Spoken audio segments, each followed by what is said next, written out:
नमस्कार, बहुत बहुत स्वागत आपका हमारे स्पेशल शो जिसका नाम है से यस टू जिंदगी। जिंदगी को हाँ कहिए। दोस्तों, हमारी लाइफस्टाइल बहुत बिजी है। आप जानते हैं, आप भी काम करते हैं। दिन भर काम करने के दौरान आप जब थक टूट कर बैठते हैं और अपने आप को देखते हैं तो कई बार आप खुद निराश हो जाते हैं, क्योंकि उस वक्त जब आप अपने आप को नहीं ध्यान दे रहे होते हैं और एक वक्त निकाल कर जब आपको ध्यान दे रहे होते हैं तो आप बहुत बिगड़ चुके होते हैं, यानी आपकी हेल्थ बहुत ख़राब हो चुकी होती है। आप जल्दी थकने लगते हैं, आपके कपड़े आपको टाइट होने लगते हैं। ऐसी कई सारी चीज़ें जो आपको निराशा की तरफ ले जाती हैं, आपका सेल्फ कॉन्फिडेंस डाउन करती हैं। तो उन तमाम चीज़ों को आप एक वक्त पर जाकर फेस ना करें। और अगर ये कार्यक्रम आप देख रहे हैं तो ध्यान से इस कार्यक्रम को पूरा सुनिएगा, पूरा देखिएगा, क्योंकि ये कार्यक्रम सिर्फ आपके लिए है, आपकी हेल्थ के ऊपर है। और आपकी हेल्थ, आपका जीवन कितना अनमोल है, ये अब आप नहीं समझेंगे तो बहुत देर हो जाएगी। तो चलिए शुरू करते हैं आज के कार्यक्रम की। यूँ तो हम इस प्रोग्राम को अलग अलग जगहों पर जाकर शूट करते हैं, जहाँ पर आपको हम कभी योगा करा रहे होते हैं, कभी हम डांस करा रहे होते हैं, कभी हम जिम में आपको वर्कआउट करा रहे होते हैं। लेकिन आज आपके खाने पीने का ध्यान जो हमने रखा है ना, इसलिए आज हमारे साथ डाइटिशियन मौजूद हैं। हमारे साथ मौजूद हैं दीपिका सक्सेना जी। बहुत बहुत स्वागत करती हूँ दीपिका जी। दीपिका जी बहुत अच्छी डाइटिशियन है, 10 इयर्स एक्सपीरियंस के साथ आप काम कर रहे हैं दीपिका जी। और आज हमारे दर्शकों को छोटी छोटी मोटी और बहुत बेहतरीन, बहुत इंपॉर्टेंट बातें दीपिका जी हमें बताने वाली हैं, क्योंकि आपकी हेल्थ की चिंता दीपिका जी को भी है, इसलिए उन्होंने ये प्रोफेशन भी चूज किया है। दीपिका जी बहुत स्वागत आपका। Thank you so much. Deepika ji, हमारे इस शो में हम कोशिश करते हैं कि हमारे जो दर्शक हैं, जो एकदम से टीवी का रिमोट दबाकर बैठे हों और उन्हें आप दिख जाएं या इस कार्यक्रम के बारे में जानकारी मिल जाए, तो उन्हें समझ में आए कि उनका जीवन उनके लिए कितना अनमोल है।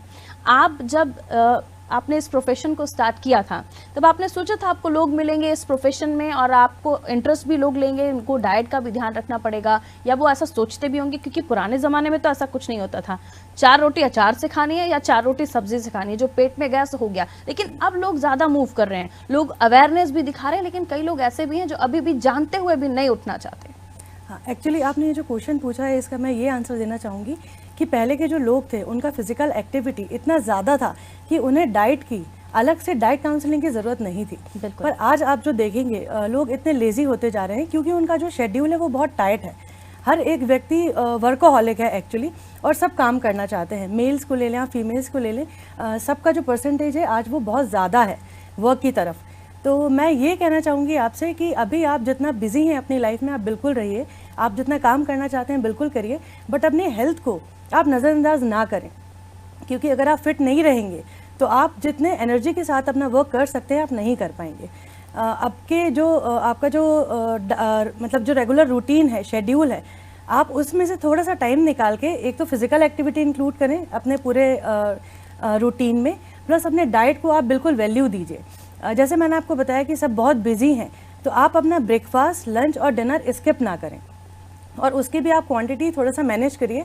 लाइक जैसे कहा जाता था पहले भी कि आप जो ब्रेकफास्ट है वो आप राजा की तरह करो, दिन का जो खाना है वो आप रानी की तरह करो, और जो डिनर है वो आप सेवक की तरह करो। तो ये बिल्कुल बिल्कुल सच है ये। अगर आप अपना ब्रेकफास्ट मॉर्निंग में नहीं लेंगे, आप रात को डिनर करके सो गए हैं, मॉर्निंग में आप अपना काम करना शुरू कर दिया, बट आपने एनर्जी ही नहीं लिया, तो सारे लोगों का यही कंप्लेंट रहता है कि वो दिन भर बहुत लेथार्जी फील करते हैं, उनमें एनर्जी नहीं रहता है, प्लस एज कम है बट डिसीजेज ज़्यादा होने लगी हैं। तो यही एक रीज़न है कि आप अपना डाइट को तरफ ध्यान नहीं दे रहे हैं। अगर आप अपना ब्रेकफास्ट टाइम से करेंगे, लंच लेंगे, डिनर लेंगे, प्रॉपर लेंगे, तो आप बहुत फिट रहेंगे। अब ऐसा भी नहीं है कि आपने भागते दौड़ते आपने मैगी खा लिया ब्रेकफास्ट में, तो ये मैं बिल्कुल सजेस्ट नहीं करूँगी। आपका ब्रेकफास्ट में एनर्जी पूरी होनी चाहिए, कार्बोहाइड्रेट, प्रोटीन, इसका प्रॉपर परसेंटेज आपको इंक्लूड करना चाहिए। लाइक आप अपना जो ब्रेकफास्ट लें उसमें प्रोटीन ज़्यादा लें, जैसे आप मूंग दाल का चीला लें, आप दलिया लें, ओट्स लें, पनीर पराठा लीजिए, आप मूंग दाल का चीला लीजिए। ये सारी चीज़ें आप अपने ब्रेकफास्ट में इंक्लूड करिए, प्लस एक फ्रूट इंक्लूड करें। आप चलते चलते आप अपना एक फ्रूट रख लीजिए, लाइक बनाना हो गया, एप्पल हो गया, पपाया कट करके रख लीजिए। तो ये पूरा आपका कॉम्बिनेशन हो जाएगा विटामिन, मिनरल, प्रोटीन, कार्बोहाइड्रेट का। प्लस आप एक अपना एक इसमें एक ड्रिंक ऐड कर सकते हैं। मैं आपको कहना चाहूँगी सारे लोगों को कि जो आपकी दिन की शुरुआत है वो आप गुनगुने गर्म पानी नींबू के साथ लें। मैंने बहुत सारे अपने पेशेंट से सुना है कि मैम हम ये तो आप मॉर्निंग की शुरुआत ऐसे नहीं कर सकते हैं, हम बहुत चाय के यूज टू हैं, जब तक हम चाय नहीं लेते हैं हमारा डाइजेशन, हमको ऐसा लगता है कि हम फ्रेश नहीं हो सकते। तो एक्चुअली इसका एक रीज़न ये है, आप जब चाय लेते हैं वो आप सिप सिप करके पीते हैं, है ना, तब तक आपको टाइम मिल जाता है, आपको फीलिंग आ जाती है कि अब आपको फ्रेश होना है। तो अगर आप नींबू पानी भी लें, आप बिल्कुल खड़े होकर जल्दी ना लें, आप हर पानी सिप सिप करके पीजिए तो आपको सेम इफेक्ट ही लगेगा उसका। तो ये सारी चीज़ें मैं सबको बोलूँगी कि अपने पूरे डेली रूटीन में ये सब इंक्लूड करें। ये तो आपने वो सारी बातें बता दी जो आप जब भी आप किसी भी पेशेंट को या किसी भी आपके जो भी आपके पास पेशेंट्स आते हैं उनको आप डील करते हैं। लेकिन मैम अगर कोई सब कुछ जानता है, उसका वेट बढ़ गया है, वो चाहता है कि अब जो होना है हो जाएगा, लाइक अब नहीं मूव करना हमें, उन्हें आप कैसे मनाएंगी, कैसे समझाएंगी कि नहीं अब वक्त है उठने का, अब नहीं तो कभी नहीं? देखिए एक्चुअली क्या होता है, जो कुछ डिसीजेज हैं, जैसे व्यक्ति सोचता है कि अब जो हो गया सो हो गया, अब मैं अपने वेट की तरफ ध्यान नहीं दूंगा। किसी को पता चला है कि आज मुझे डायबिटीज़ हो गई है या बीपी का इशू हो गया है, तो स्टार्टिंग के कुछ सालों में इसके साइड इफ़ेक्ट्स नहीं देखने को मिलते हैं। इसलिए पेशेंट और मतलब नॉर्मल पर्सन भी सोचता है कि मुझे कोई प्रॉब्लम नहीं है, अरे हो गया ठीक है, डॉक्टर ने कह दिया कि आप ध्यान रखिए पर मैं नहीं रखूंगा। क्यों? क्योंकि साइड इफ़ेक्ट्स उसको आज नहीं दिख रहे, पर 5 साल बाद 10 साल बाद कॉम्प्लिकेशन इतना बढ़ जाएगा कि आपके ना चाहते हुए भी आपको कुछ ऐसे मेडिकेशंस लेने पड़ेंगे या फिर हो सकता है आपको हॉस्पिटलाइज होना पड़े, क्योंकि कुछ साइड इफ़ेक्ट्स नहीं है।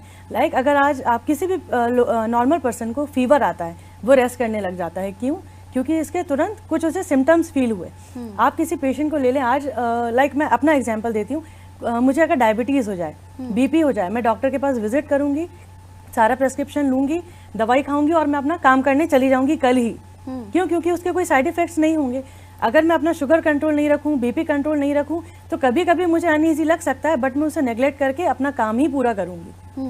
पर कुछ टाइम ड्यूरेशन के बाद, जैसे डायबिटीज को अगर आप लें, हाँ अगर बढ़ेगा ही अगर आप ध्यान नहीं रखेंगे, तो उसके बाद आपको न्यूरोपैथी होना है, आपके पैरों में प्रॉब्लम होना है, किडनी में प्रॉब्लम होना है, आई साइट में प्रॉब्लम होना है, फिर आपके हाथ में कुछ नहीं रहेगा। तो इसलिए मैं कहना चाहती हूँ कि आप स्टार्टिंग से, फर्स्ट डे से अगर आप हर डिसीज़ पे कंट्रोल रखें, तो 40 इयर्स तक भी अगर आप सेम डिसीज़ के साथ रहेंगे तो आपको कोई कॉम्प्लिकेशन नहीं होगा। और एक एज के साथ एक वेट होता है, उसे समझना बहुत ज़रूरी है। लोग कहते हैं हाँ कोई कभी हम किसी दुबले पतले इंसान से मिलते तो उसे लगता है कि नहीं यार मैं तो फिट एंड फाइन हूँ, जबकि उसे वेट गेन करने की जरूरत होती है उसकी एज के अकॉर्डिंग। एक्चुअली इंडिया में क्या है, आप किसी भी मोटे व्यक्ति को देखेंगे तो हर एक व्यक्ति कह देगा कि अरे ये तो बिल्कुल ठीक है, बहुत अच्छे हैं। अगर वो अपना वेट रिड्यूस करके अपने हाइट और एज के अकॉर्डिंग अगर आता है और कोई बहुत दिनों बाद उसे देखता है, तो वो यही कहेगा कि अरे आप तो बहुत दुबले हो गए, क्या हो गया। बट एक्चुअली ये सही नहीं है। आपकी एज और हाइट के अकॉर्डिंग BMI होता है, आपको वही मेंटेन करना है। 19 to 24 आपको इसी रेंज में अपना BMI रखना चाहिए, तभी आप फिट हैं। और वेट को लेके एक्चुअली क्या है, सब कंफर्टेबल हैं, क्योंकि कोई इतना अवेयर नहीं है। जैसे मैंने आपको बताया, कोई ऐसे सिम्टम्स नहीं है, तो सब कंफर्टेबल है कि हमें तो कोई इशू नहीं है। आज के टाइम पे आप हर डिसीजेज में देखेंगे, पहले लोगों को आपने सुना होगा, आपने मम्मी पापा दादी दादा के टाइम पे, कि सबको जो डिसीजेज हैं वो कब होती थी, 50s में, 40s में। आज मैं अपने जो मेरा प्रैक्टिस है उसमें मैं देख रही हूँ 30s में आपको BP हो रहा है, हार्ट अटैक्स आ रहे हैं। हाँ वो टाइप 1 है, वो एक्चुअली अलग चीज़ है। 30s में 40s में आप BP देख रहे हैं, डायबिटीज़ में देख रहे हैं। और आप इसका ड्यूरेशन तो देखिए, आजकल लोग कब तक जी रहे हैं, 70s 80s तक। पहले जो हमारा लाइफ स्पैन था वो था 60s 70s बस, पर आज जो हमारा लाइफ स्पैन है वो 80s तक जा रहा है। और इन डिसीजेस के साथ आपको इतना लंबा अपना जो टाइम बिताना है, तो वो तो आपको ध्यान रखना ही चाहिए। हम देख रहे हैं कि जो महिलाएं हैं उनका घर में अगर जो हाउस वाइफ है वो बहुत ज़्यादा ध्यान नहीं देती, वो अपने से ज़्यादा अपने परिवार का ध्यान देती हैं, लेकिन वो अपने ऊपर तब ध्यान देती हैं जब वो बहुत ज़्यादा परेशान होना शुरू कर देती हैं। इवन उनके परिवार वालों को कभी लगता है कि अगर आपको तकलीफ हो रही है तो आप दिखाइए। कुछ ऐसी भी महिलाएं हैं, उन्हें नहीं पता कि उन्हें क्या डाइट लेनी है। इवन वो हमारे आज भी हम कई परिवारों में देखते हैं कि घर के सारे लोग खा लेते हैं, उसके बाद जो बचा होता है वो महिलाएं खाती हैं, जबकि वो एक पर्टिकुलर डाइट नहीं है, आपका पर्टिकुलर पोर्शन, सारी चीज़ें आपकी बॉडी में नहीं जा रही हैं। तो उन परिवारों को, उन महिलाओं को आप कैसे बताएंगी, क्या समझाएंगी कि कितना इंपॉर्टेंट है, अगर आप घरेलू महिला हैं, आप हाउस वाइफ है, तो भी उन्हें कैसी डाइट लेनी चाहिए? देखिए मेन रोल आज का जो मतलब जो टाइम है, जो मेन रोल है वो फीमेल्स का ही है। अगर एक घर में 5 लोग हैं और उसमें अगर फीमेल फिट है, अपने डाइट को लेके अवेयर है, तभी वो अपने जो उसकी फैमिली है उसको हाँ अवेयर कर सकती है। अगर वो खुद ही डाइट नहीं लेगी तो उसमें एनर्जी कहाँ से रहेगी कि वो अपने बच्चे को भी पूरा न्यूट्रिशन दे सके, अपने हस्बैंड के लिए प्रॉपर टिफिन बना सके। तो मैं उन सबसे यही कहना चाहूँगी, सबसे पहले आप अपना ध्यान रखिए। आप मॉर्निंग में उठें, आप सबसे पहले ब्रेकफास्ट करिए, भले ही अगर काम तो होता ही रहेगा। हर फीमेल्स का प्रॉब्लम है कि मेरा काम नहीं हुआ, मेरा काम नहीं हुआ, तो आपका काम तो 24 आवर्स चलना ही है। आप उसमें से टाइम निकाल के, जो आपका ब्रेकफास्ट के टाइमिंग है 9 से 10 के बीच आप ब्रेकफास्ट कर लीजिए, 1 से 2 के बीच आप लंच कर लीजिए। 8 बजे तक आपका डिनर हो जाना चाहिए। इसके बीच में भी आप एनर्जी के लिए थोड़े थोड़े सी चीज़ें लेते रहें, जैसे आपने ड्राई फ्रूट्स ले लिया, आपने फ्रूट ले लिया, आप स्मूदीज़ ले लीजिए, आप कुछ भी जूसेस ले लीजिए, कुछ ना कुछ आपको लेना ही है। अपना डाइट जब तक आप प्रॉपर नहीं रखेंगे तब तक आप फैमिली को नहीं बता सकते हैं। और एक चीज़ और मैं इंक्लूड करना चाहूँगी कि जो नॉर्मल हमारा जो खाना चला आ रहा है, दाल चावल सब्जी रोटी, ये बेस्ट चीज़ है, ये बेस्ट डाइट है, ये तो आपको लेना ही है। बट जो न्यू चीज़ें हैं, आप अपने बच्चों को न्यूट्रिशियस चीज़ों से भी आप थोड़ा सा अवेयर कराइए। हस्बैंड को भी आप टिफ़िन में नई नई चीज़ें दीजिए, जिससे उनके जो सारे न्यूट्रिशन है, उनकी जो कमी है वो पूरी हो सके। जैसे हमारा जो टेस्ट बर्ड है, आप रेगुलर जो आप खाना खाएंगे तो आप उसके यूज टू हो जाएंगे। आप नई नई चीज़ें उन्हें ऐड करवाएंगे न्यूट्रिशियस, तो वो कंफर्टेबल रहेंगे। क्योंकि हम जो बच्चे होते हैं उनको आप बस मैगी दे दीजिए, आप बाहर का खाना दे दीजिए, वो बहुत खुश रहेंगे। आप उनको बोलो आप रेगुलर, आप जैसे दाल चावल सब्जी रोटी ठीक है वो खा लेंगे, बट आपने कभी उनको बोला कि आज मैं आपको दलिया खिलाती हूँ, वेज दलिया खिलाती हूँ, तो बच्चे बिल्कुल पसंद नहीं करेंगे। आप हस्बैंड को बोलेंगे तो वो भी बोलेंगे नहीं नहीं, आप तो नॉर्मल टिफ़िन रखिए। तो ये चीज़ें आप न्यूट्रिशियस चीज़ें जिनमें ज़्यादा न्यूट्रिएंट हो, आप वो सारी चीज़ें इंक्लूड ज़रूर अपने फैमिली में करिए। इवन सिटिंग आवर्स बहुत हो जाते हैं, जो वर्किंग बाहर जो काम करने वाले हैं या जो ऑफिस कल्चर है उसमें हम देख रहे हैं कि सिटिंग आवर्स बहुत होते हैं। लोग अपना इतना बैठने के बाद और मेंटली इतना वर्कलोड होता है कि वो उसके बाद निकलने के बाद या उससे पहले या बाद का सोच ही नहीं पाते कि उन्हें अपनी हेल्थ का ध्यान देना है। टिफ़िन का तो चलिए हम महिलाओं को समझा सकते हैं कि आप अपने बच्चों का, अपने हस्बैंड का टिफ़िन का ध्यान रखें, लेकिन उनको कैसे मोटिवेट करेंगे आप? क्योंकि सिर्फ डाइट करके ही फिट रहा जा सकता अगर एक तरीके से वेट उन्होंने पुट ऑन कर लिया और अब हैंड मूवमेंट, लेग मूवमेंट उनका ज़्यादा नहीं होता है जो सिटिंग कल्चर है उसकी वजह से। तो उन्हें आप कैसे बताएंगे कि कितना ज़रूरी है कि आपको बॉडी मूवमेंट के साथ अपनी डाइट का ध्यान रखना ज़रूरी होता है? देखिए, वर्किंग आवर ऑब्वियसली बहुत ज़्यादा हैं। आप जो भी वर्क कर रहे हैं, हर 1 से 2 घंटे के बीच में आप 10 to 15 मिनट्स आप सिर्फ वॉक कर लो। अगर पूरे आवर का आपने 20 मिनट्स भी ब्रिस्क वॉक हुआ है, बहुत बढ़िया है, बहुत बढ़िया है। आप जब लंच कर रहे हैं तो उसके पहले आप तुरंत ही उठे, आपने खाना खाया, फिर से आप बैठ गए, आप ऐसा ना करो। जब लंच होने वाला है उसके 10 मिनट थोड़ा सा वॉक करके आओ, पानी पी लो, उसके बाद आप अपना लंच करिए, फिर उसके बाद आप तुरंत बैठिए मत, फिर थोड़ा सा आप बात करते करते, अगर आपको फ़ोन पे बात करना है तो आप वॉक करके करो, क्योंकि ये हैबिट डाल लीजिए, ये हैबिट डाल लीजिए, क्योंकि बिना फ़ोन के तो कोई काम कर ही नहीं रहा है। आप ऑफिस में हो, घर में हो, आप सोच लीजिए अगर मैं फ़ोन पे बात करूंगा या करूंगी तो मैं वॉक ही करूंगी तो अपने आप आपका फिजिकल एक्टिविटी थोड़ा बहुत स्टार्ट हो ही जाएगा। एग्जैक्टली, क्योंकि हमने देखा है, हमने उठे, हम बेड पर ही हैं, हमने बेड पर ही ब्रेकफास्ट कर लिया या हमने टेबल पर जाके ब्रेकफास्ट कर लिया। आपका घर बहुत बड़ा नहीं है, आपको सिर्फ उसी एरिया में 2-3 स्टेप लेना, उसको आप वर्कआउट या फिर आप चलना फिरना नहीं कह सकते। फिर हम आए, हमने गाड़ी पर बैठे और गाड़ी पर जाके सीधा ऑफिस के बाहर गाड़ी, आप कुछ भी नहीं कर रहे हैं, आप मूवमेंट ही नहीं कर रहे, तो ये बहुत ज़रूरी है। इसके अलावा एक बहुत इंपॉर्टेंट क्वेश्चन जो मैं आपसे करना चाहती हूँ, ऐसी कई सारी लड़कियाँ हैं, ऐसी कई सारी गर्ल्स हैं जो जिनका वेट पुट ऑन हुआ और उसके बाद वो डिप्रेशन में चली गई, वो इतना लो कॉन्फिडेंस हुई कि उन्होंने सुसाइड तक के स्टेप्स लिए हैं। मैं चाहती हूँ कि उन लड़कियों को आप समझाएं, उन लड़कियों को आप बताएं कि वेट कितना भी बढ़ जाए, हमने देखा है कि बड़े बड़े सेलिब्रिटीज़, हमने देखा है कि किस तरह से उन्होंने, हाल ही में हम शहनाज गिल का भी नाम ले लें तो कितना उन्होंने अपने आप को चेंज किया है, कितना ट्रांसफॉर्म हुआ है। तो कुछ भी नामुमकिन नहीं होता है, लेकिन ये आपको अपनी ज़बान में हमारे व्यूअर्स को समझाना पड़ेगा कि कैसे, अगर आप बहुत बल्की हो गए हैं, बहुत ज़्यादा वेट पुट ऑन कर लिया है, तो भी निराश होने की ज़रूरत नहीं है, अपना कॉन्फिडेंस लेवल गंवाने की ज़रूरत नहीं है। सेल्फ मोटिवेशन बहुत ज़रूरी है और इसलिए हमने यहाँ पर दीपिका जी को बुलाया भी है। दीपिका जी, देखिए, वेट बहुत मैटर करता है आपकी लाइफ में, बट इतना मैटर भी नहीं करता है कि आप अपनी लाइफ को ख़त्म कर लें। मैटर करता है, इसलिए मैटर करता है कि अगर आपका वेट बहुत ज़्यादा होगा तो आप उतनी एनर्जी के साथ कोई भी काम नहीं कर पाएंगे। प्लस जितना वेट ज़्यादा होगा तो आपकी जो सारी डिसीजेज होने की जो संभावना है वो 10 से 50% बढ़ जाती है। तो वेट कम रखना तो इम्पॉर्टेंट है, बट जिसका वेट कम नहीं हो रहा है तो मैं उसको यही सजेस्ट करूँगी कि आप बिल्कुल ऐसा ना सोचें कि अगर वेट कम नहीं होगा तो आपकी लाइफ की कोई वैल्यू नहीं है। सबसे पहले तो आपकी जो हॉबीज़ है आप उसको एक कंटिन्यू रखिए, क्योंकि आपका वेट से थोड़ा सा डिस्ट्रैक्शन होगा, आप खुश रहेंगे। प्लस वेट, अगर मैं उन लड़कियों से ये कहना चाहूँगी कि आप अपने रूटीन में ऐसी चीज़ें इंक्लूड करें जिससे वेट अपने आप कम हो जाए। जैसे कि अगर आपको जब भी भूख लगे तो ज़रूरी नहीं है कि हम कुछ खाएं ही, आप कुछ पी लीजिए। हर 2-3 घंटे में आप नींबू पानी ले लो, आप फ्रूट जूसेस ले लो, आप वेज स्मूदीज़ ले लो, आप डिटॉक्स वाटर्स ले लो। जब भी भूख लगे आप ये इंक्लूड कर लो। आप अपने फ्रेंड्स के साथ घूमने जाइए, आपको जो चीज़ें पसंद है आप वो करिए। आपको पढ़ना पसंद है, आप बुक लेके थोड़ा सा घूमो, पर इतना ज़्यादा वेट के बारे में ना सोचो कि आपकी वैल्यू इम्पॉर्टेंट नहीं है। वैल्यू तो है, आपकी लाइफ बहुत इम्पॉर्टेंट है, बट वेट की तरफ भी आप थोड़ा सा ध्यान दें, मैं ये सजेस्ट करूंगी। कई बड़े सेलिब्रिटीज हैं जिन्होंने उसी वेट के साथ अपना नाम कमाया है, उसके बाद वेट लॉस किया मैं है। एक चीज और इंक्लूड करना चाहूंगी, जितने भी सेलिब्रिटीज हैं, एक्टर्स एक्ट्रेस हैं, वो इसलिए वेट अपना मेंटेन किए हुए हैं क्योंकि उन्हें उसका पैसा मिल रहा है। अगर कोई उन्हें पैसा ना दे तो शायद आज भी वो 80 किलो के हो जाएं। पर हम सबका यही प्रॉब्लम है, हमें उसका कोई वर्थ नहीं दिख रहा है ना। हमारा वेट बढ़ रहा है क्यों? क्योंकि हमें कोई पैसा नहीं मिल रहा है, हमें कोई बोल नहीं रहा है कि भैया आप स्लिम रहोगे तो बहुत अच्छी बात है। सब यूज्ड टू हैं भैया, सबको लगता है कि सारी जो फीमेल्स हैं वो अपनी फैमिली के बाद मोटी होनी है। अगर आपके हस्बैंड आपसे बोले कि मैं आपको 1 लाख रुपए दूंगा, आप अपना वेट कंट्रोल कर लीजिए, तो सबको लगेगा कि नहीं नहीं मैं बिल्कुल कर सकती हूँ। तो कोई हमें उसका मतलब एक गिफ्ट नहीं दे रहा है या फिर प्राइज़ नहीं दे रहा है हमारे वेट रिडक्शन के लिए, इसलिए हम बहुत कम अवेयर हैं इस चीज़ के लिए। तो आप अपनी वेट को, अपनी लाइफ को खुद समझिए कि अगर मैं फिट नहीं हूँ तो बिल्कुल अच्छी बात नहीं है। इवन आज की तारीख में तो फैमिलीज में डिस्कशन होने शुरू हो गए हैं, हेल्थ को लेकर बातें होती हैं, इवन एक दूसरे को मोटिवेट करने के लिए लोग आपस में पुश करते हैं। लेकिन कई परिवार इससे उलट भी हैं कि अगर उनके घर में कोई डाइट कर रहा है, फैमिली का सपोर्ट करना फीमेल्स में बहुत इंपॉर्टेंट है।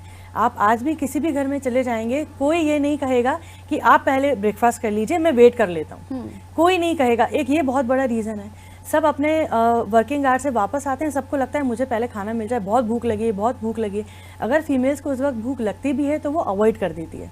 फिर इसका जो रिजल्ट रहना कितना हानिकारक, बहुत हानिकारक है। इसी का रिजल्ट होता है कि वो अपने जो नॉर्मल उसका डाइट है वो उससे ज़्यादा खा लेती है, प्लस उसका जो टाइमिंग है वो इतना लेट हो जाता है कि उसके बाद कुछ बचता ही नहीं है टाइमिंग वर्कआउट के लिए। तो ये सीधा जो इफेक्ट करता है वो आपके वेट गेन में इफेक्ट करता है। तो मैं फैमिली का इसमें इंक्लूड होना बहुत इंपॉर्टेंट है कि आप उनको, सारी फीमेल्स को बोलिए कि आप पहले डिनर कर लो, आप पहले लंच कर लो, हम 5 मिनट वेट कर लेंगे। और अगर फीमेल्स को भूख लगती है तो वो बिल्कुल आप बोलें कि मैं पहले थोड़ा सा कुछ खा लूँ, फिर मैं उसके बाद आपका काम करके दूंगी। तो एक ये बहुत बड़ा सॉल्यूशन हो सकता है। बिल्कुल। एक तो जो सिटिंग कल्चर है उसमें थोड़ा सा आपको चेंज लाना होगा, अपनी दिनचर्या में थोड़ा सा बदलाव लाइए। एक और इम्पॉर्टेंट बात जो मैं आपसे करना चाह रही थी कि हमने देखा है कि कई लोग अब जो मूव कर रहे हैं कि उनकी बिफोर प्रेगनेंसी और आफ्टर प्रेगनेंसी के बाद की डाइट कैसी हो। पहले के ज़माने में हमने देखा था कि घरेलू महिलाएं जो होती थी, या उनको बहुत ज़्यादा पता है नहीं पता है, कितना घी कितना सारा सब कुछ खिला दिया जाता था, और उसके बाद वो फिर 40-50 दिन जो भी होते हैं उसमें उस टाइम उनको बहुत ज़्यादा कुछ वर्कआउट नहीं करने के लिए कहा जाता है। फिर उसके बाद वो रूटीन अपना जो दिनचर्या उसको फॉलो करती है, काम करना, खाना बनाना या खाना रूटीन खाना खाना। उन्हें आप क्या वाकई ऐसा है कि अब लोग आफ्टर प्रेगनेंसी भी डाइट फॉलो कर रहे हैं या वर्कआउट कर रहे हैं, या फिर वाकई 3 महीने या 4 महीने वो वेट करते हैं? एक्चुअली आप प्रेगनेंसी ऐसा टाइम है कि उसमें हम डाइट बिल्कुल भी आपको नहीं बोलते हैं कि आपको डाइट करना है। आप कंसीव करने के पहले जितना वेट रिड्यूस कर सकते हैं कर लीजिए। एक बार अगर आपने कंसीव कर लिया है तो पूरे 9 मंथ्स हम आपको बिल्कुल नहीं बोलेंगे डाइट करने के लिए, उसमें आपको पूरा डाइट ही लेना है। मैं फिर से आपको बता रही हूँ, आपका BMI इंपॉर्टेंट है, आपका आइडियल बॉडी वेट इंपॉर्टेंट है। अगर आप उस वेट को अगर आपने मेंटेन किया है तो आपको डाइट करने की कोई ज़रूरत नहीं है। कंसीव करने के पहले आपने जितना वेट रिडक्शन कर लिया है ठीक है। आफ्टर डिलीवरी, उसके आफ्टर 3 मंथ्स आप बिल्कुल वर्कआउट कर सकते हैं। नॉर्मल अगर डिलीवरीज है तो आप आफ्टर 15 डेज 1 मंथ आप बिल्कुल वर्कआउट कर सकते हैं। और जिसमें स्टिचेस आते हैं, सिजेरियन जिसको बोलते हैं, आफ्टर 3 मंथ्स आप बिल्कुल वर्कआउट कर सकते हैं। बट इन 3 मंथ के बीच में भी ऐसा नहीं है कि आपको सिर्फ बैठे रहना है, आप उसमें भी वॉक करेंगे ही। कोशिश करिए अपने सारे काम करें। बच्चे को जब आप फीड कराएं तो उसके बाद आप ऐसा ना करें बच्चे को आपने यहाँ पे ले लिया है, उसको आपने बर्प दिलवाया और वापस सुला दिया है, उसको लेके आप वॉक करिए, डाइट पूरा लीजिए। आफ्टर डिलीवरी आपको 3 महीने तक, एक्चुअली 6 मंथ तक आप डाइट नहीं करेंगे। आप पूरा दाल चावल सब्जी रोटी फैट्स ड्राई फ्रूट्स सारे फ्रूट्स जितनी भी चीज़ें हैं वो आप सब लेंगे। आफ्टर 6 मंथ आप बिल्कुल डाइट कर सकते हैं। एक जो अभी फैशन कल्चर हो गया है फास्ट फूड का, बाहर का फूड और महंगे खाने का, कि हेल्दी खाना है लेकिन वो महंगा होना चाहिए, रेडी टू ईट फूड का, उसको लेकर आप क्या कहेंगी? कितनी भ्रांतियाँ और कितना सत्य है? देखिए, फास्ट फूड तो बिल्कुल ठीक नहीं है। प्लस ये जो आप बोल रहे हैं रेडी टू ईट फूड, जितनी भी पैक्ड चीज़ें हैं वो सब उसके साइड इफ़ेक्ट्स हैं ही। अगर आपने पैकेट की चीज़ खाई है तो समझिए उसका न्यूट्रिएंट वैल्यू बहुत बहुत कम है। चाहे आप कुछ भी ले लें, अगर मैं आपको बोलूँगी जो ओट्स बिस्किट आ रहे हैं, आटा मैगी आ रहा है, ये सब वेस्ट है, क्योंकि इन सब में प्रिजर्वेटिव मिलाया गया है। जितनी भी देखिए कोई भी जो बेक्ड चीज़ें हैं वो उसमें सोडा डलेगा ही, बेकिंग पाउडर डलेगा ही, प्लस मैदा बनेगा, मैदा से ही बनेगा। तो ये सारी जो चीज़ें हैं ये आपके हेल्थ के लिए अच्छी नहीं है। तो भले ही वो ओट्स हो, कुछ भी पैक्ड चीज़ अच्छा नहीं है। सारी चीज़ें जो आप खुद घर में, हमारा यूथ जो आगे बढ़ रहा है, जिन्हें अपना एब्स बनाने हैं, फिट रहना है, उनको आप क्या बताएंगे जो पाउडर की तरफ ज़्यादा स्विच कर रहे हैं? देखिए आपको प्रोटीन ज़्यादा चाहिए, मैं मानती हूँ ये सारी चीज़ों के लिए। अच्छा मैं आपको एक और चीज़ बताऊँ, अभी जो मैंने जो CME अटेंड करी थी उसको पल्सेस को सुपर फूड कहा गया है। अगर मैं आज आपसे कहूँ आप दाल खाइए तो आप बोलेंगे दाल तो बहुत नॉर्मल चीज़ है, वो मैं नहीं भी खाऊंगी तो चलेगा। बट अभी जो न्यू रिसर्च है उसे पल्सेस को सुपर फूड की कैटेगरी में इंक्लूड किया गया है। That's very good. तो आप सारी पल्सेस आप अपने डाइट में इंक्लूड करिए। आप एग लीजिए, आप फिश लीजिए, जो रेड मीट है उसको थोड़ा सा अवॉइड करके आप फिशेज, एग्स, ये सारी चीज़ों से आप प्रोटीन ले सकते हैं। दाल से ले सकते हैं, अंडे से ले सकते हैं, आप टोफू से ले सकते हैं, सोयाबीन से ले सकते हैं। ये सारी चीज़ें बहुत रिच हैं प्रोटीन में। तो आप इन सब चीज़ों को इंक्लूड करिए अलग अलग तरीके से। मैम कई सारे ऐसे चीज़ें हैं जिसमें हम डाइट को इंक्लूड करते हैं, लेकिन अब सीज़न के हिसाब से डाइट लोग चेंज करते हैं कि गर्मी है तो हमें सीजनल फ्रूट्स खाना है, हम जूसेस की तरफ चले जाते हैं, हम लिक्विड डाइट की तरफ चले जाते हैं। और विंटर्स है तो लोग कहते हैं जो खाना है खा लो, जितना अच्छा खा सकते हो खा लो, क्योंकि इस सीज़न में आप सब डाइजेस्ट कर जाते हैं, आपकी बॉडी रिएक्ट नहीं करती। कितना ये सत्य है? और फ्रूट्स को लेकर जो मैं आपसे जानकारी चाह रही थी कि आप फ्रूट्स को लेकर भी लोगों का, अरे एवोकाडो खा लो, अरे आप ड्रैगन फ्रूट खा लो, कीवी ज़रूर खाना, ये जो महंगे फ्रूट्स का कल्चर है ये कितना सही है? एक्चुअली देखिए आपने बहुत अच्छी बात कही कि सीज़न के अकॉर्डिंग हमें डाइट हमारी चेंज हो जाती है। तो ये जो इसका सारा जो चीज़ें हैं वो भगवान ने पहले ही फिक्स कर दी हैं। वो पहले ही आपको चीज़ें लाके दे देते हैं कि इस सीज़न में आप ये खाइए, इस सीज़न में आप ये खाइए। जैसे आप गर्मी के मौसम में देखेंगे तो सारे रसीले फ्रूट्स आ जाते हैं, जिससे जो हमारा वाटर का जो कंजप्शन है वो बढ़ जाए। प्याज ज़्यादा लगती है, आप ककड़ी खा लीजिए, आप वाटरमेलन ले लीजिए, तो आपकी प्याज भी बुझेगी, प्लस आपको अलग विटामिन मिनरल्स भी मिलेंगे। जैसे अभी ठंडी का मौसम शुरू हो गया है, हर व्यक्ति इस मौसम में यही चाहता है कि हम ऐसे कौन सी चीज़ें खाएं जिससे हमें एनर्जी भी मिले प्लस हमारी इम्यूनिटी भी बढ़े। बिकॉज विंटर के सीज़न में आपको ज़्यादा इन्फेक्शन होने के चांसेस, कोल्ड कफ के चांसेस बहुत बढ़ जाते हैं। तो इन सारी चीज़ों से बचने के लिए हम अपने डाइट को अगर थोड़ा सा इम्प्रूव करें तो हम इन सारी चीज़ों से बहुत आसानी से बच सकते हैं। विंटर्स में आपको क्या ध्यान रखना है कि आप ऐसी चीज़ें लें जिससे एनर्जी भी हमें ज़्यादा मिले, प्लस जितने भी विटामिन मिनरल्स हैं हमारी इम्यूनिटी बढ़ाने के लिए वो चीज़ें ज़्यादा लें। जैसे आप इन विंटर के सीज़न में आप देखेंगे कि मूंगफली गुड़ की पट्टी आ जाती है, तिल की हम चीज़ें बना लेते हैं। तो इन सब में इतने सारे विटामिन मिनरल्स हैं कि जो हमारी इम्यूनिटी को तो बढ़ाते ही हैं प्लस एनर्जी भी देते हैं, क्योंकि विंटर की सीज़न में हमें एनर्जी की ज़्यादा ज़रूरत होती ही है। प्लस बट एक ये ड्रॉबैक भी है विंटर का कि सारे लोग इसमें फिजिकल एक्टिविटी करना बंद कर देते हैं। सुबह मॉर्निंग वॉक तो आप समझिए कि ज़्यादातर लोगों की बंद हो जाती है। प्लस रात के समय उनको लगता है हमने खाना खा लिया, अब ठंडी लग रही है, तो वो रात को भी नहीं करते हैं। तो इस टाइम पे आप ये चीज़ें ध्यान रखिए कि आप ऐसी चीज़ें ना लें ज़्यादा जिससे आपका वेट बढ़े। आप एनर्जी ज़्यादा लीजिए बट ऐसी चीज़ें ना लें जिससे वेट बढ़े और आपका जो फिजिकल एक्टिविटी है वो कम तो हो ही गया है और आप एक वेट बढ़ने की समस्या को आप ले लें। और हाँ, आपने एक ये चीज़ पूछी कि आज के टाइम पे आप जो महंगे फ्रूट्स हैं उनकी तरफ ज़्यादा बढ़ रहे हैं, तो मैं ये कहना चाहूँगी आप अपना जैसे सब बोलते हैं आप विटामिन सी के लिए आंवला लें, बट ये कोई नहीं बोलता है कि जो जाम आता है भी गुआवा वो आप ले लो। सबका ध्यान जाता है विटामिन सी से आंवला की तरफ, बट उससे कहीं ज़्यादा होता है विटामिन सी आपके जाम में।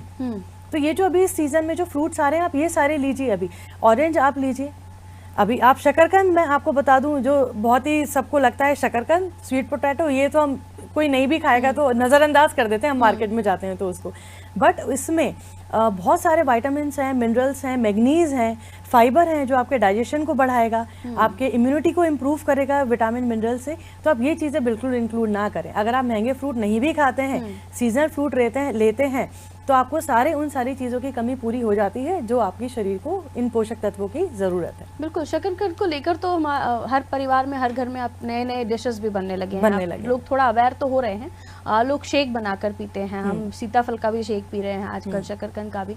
तो आप टेस्ट अपना चेंज कर सकते हैं अपने मूड के अकॉर्डिंग। बहुत अच्छी जानकारी दी दीपिका जी आपने हमारे दर्शकों को, और मैं उम्मीद करती हूँ कि हमारे दर्शकों ने बिल्कुल सुकून से सुना होगा। और हाँ, जैसे कि हम लगातार अपने कार्यक्रमों में कहते हैं कि आपकी हेल्थ आपकी खुद की जीवन से बढ़कर और कुछ भी नहीं है। आप फिट रहेंगे, आप फाइन रहेंगे, तो बाकी दूसरों के बारे में सोच सकते हैं। दीपिका जी लगातार हमारे साथ जुड़ते रहेंगे आप, और अलग अलग तरह से जानकारी आप तक पहुँचाते रहेंगे। आज हमने बेसिक एक सेशन किया जिसमें हम नॉर्मल बातें की। अब हम कोशिश करेंगे कि आपसे अलग अलग डिसीज के बारे में भी हम जानकारी ले सकें और उनकी डाइट के बारे में भी बता सकें। तो बगैर पैसा खर्चा किए सर आपको मिल रहा है अच्छा खासा डाइटिशियन जो आपको सारी जानकारी देने के लिए तैयार है। तो बने रहिए अनादि टीवी के साथ अलग अलग कार्यक्रमों में भी, और से यस टू जिंदगी देखना तो बिल्कुल ना भूलें, क्योंकि यह आपके जीवन के लिए बहुत ज़रूरी है। अपने जीवन का ख्याल रखिए, अपने खुद का ख्याल रखिए, अपनी ज़िंदगी को हाँ कहिए, और हाँ अपने आपका ख्याल रखने के साथ साथ अपने परिवार का भी ख्याल रखिए, ताकि आप तो फिट रहें ही, आप तो मोटिवेट रहें ही, और आपके परिवार को भी आप तंदुरुस्त रखें। मुझे दीजिए इजाजत, आप देख रहिए अनादि टीवी। नमस्कार।